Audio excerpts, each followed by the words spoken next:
Hi, this is Tony Dobek with Sonora Cinematic, and today I am going to be walking you through how I used Poeisis Cello to create a dramatic track.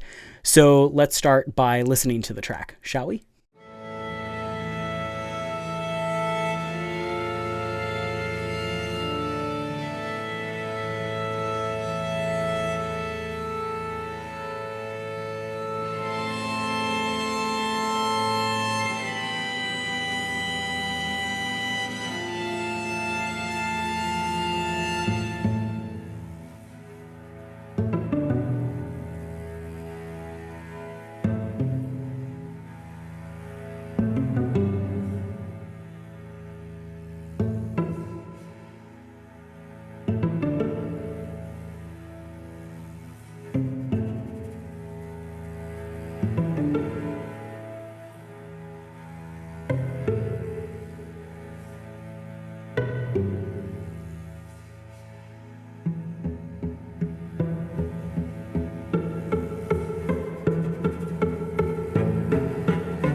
So just in case you have not had a chance to watch the walkthrough video yet, I'm going to give you a quick tour of the interface here.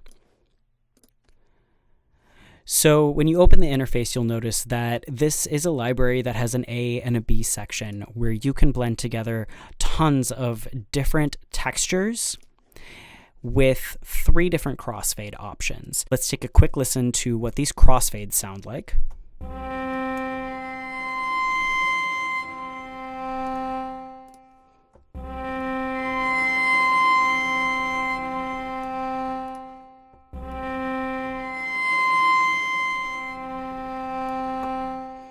So very cool. You've also got expression, some player noise, different reverbs that you can play with as well, and then these different mic options.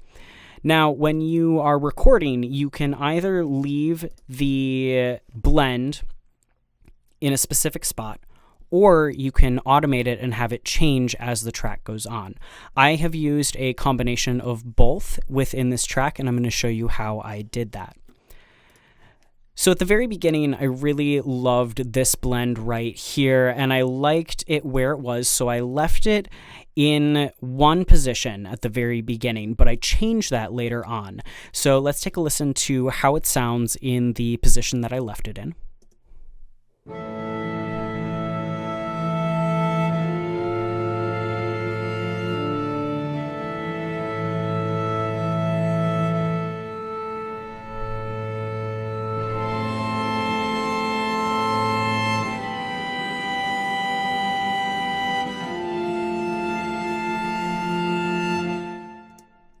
After that, I added in 2 drones here, and with the drones I wanted to start experimenting with the automating of the blending here, so you can take a look at how those sound as they're moving. It's a little subtle on these 2, but I still really liked the way that they blended.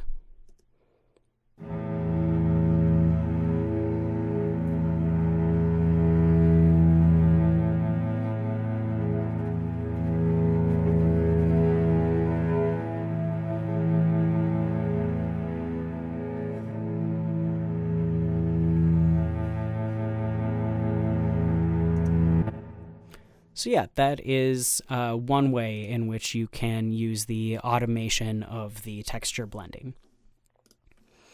After that, I wanted to start adding some more motion, and I wanted to begin to ramp up the drama.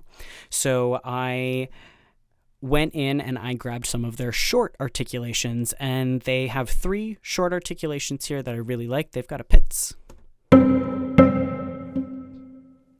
a staccato, and a spiccato, which are all really spectacular.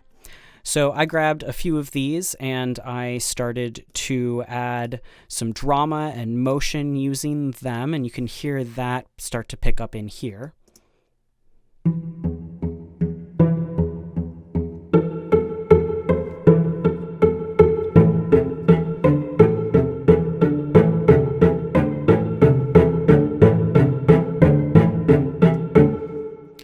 And that continues to build there. At that point, I wanted a harmonic cloud type thing to start happening as the motion down here began to increase in intensity. I also wanted this textural increase to happen as well. This one, what's really cool about it is that it sounds like it's automated. It sounds like the texture blending is automated, but it's actually not. This is just how this texture blend ends up sounding, and I just love it.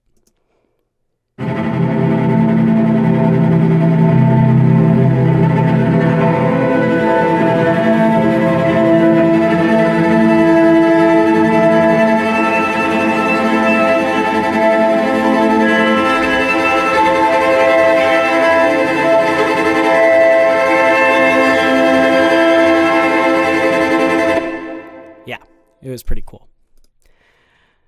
So I wanted to add some more faster motion under here, but I wanted to see what would happen if I used some shorter playing articulations within the texture patches in here. And I specifically wanted to hear what the tremolo would sound like in a shorter played articulation. So this is how this one turned out.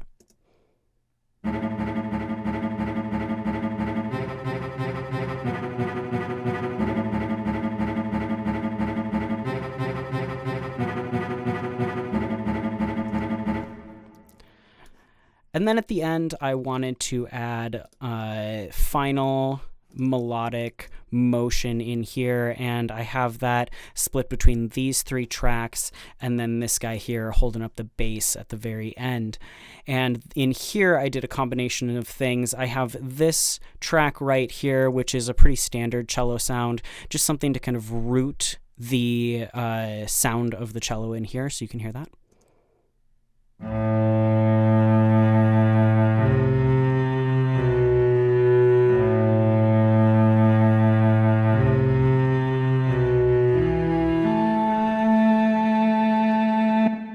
And then this one also remains in place as far as what texture I have it set to, at least for the beginning of it. I do something else with this one a little bit later near the end that I'll show you in a minute here. But this one I have change in its texture and its blend texture all the way through the very end here, and I'm going to show you how that looks in here. I have it leave the harmonics as it goes up and as the end of the track grows in intensity, but then as we decrescendo and approach the end of the track, I have the harmonics return to prominence here, so you can hear how that sounds here.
So the last thing that I did in terms of using the texture blend automation was at the very end here.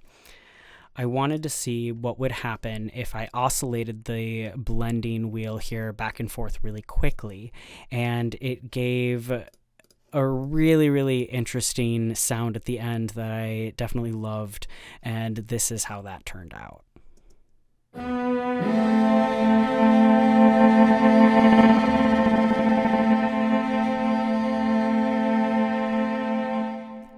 So I think I'm going to be using that very quick oscillating automation trick in future tracks as well. So that's it. All 12 of these tracks are from Poeisis Cello. I absolutely loved working with this library, and I think you will too. So now that you've seen how I did all of that, let's take one more listen here.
I have only begun to scratch the surface of what is possible with Poeisis Cello in this video, so I hope you have fun working with it. I can't wait to see what everyone does with it, and thank you so much for watching.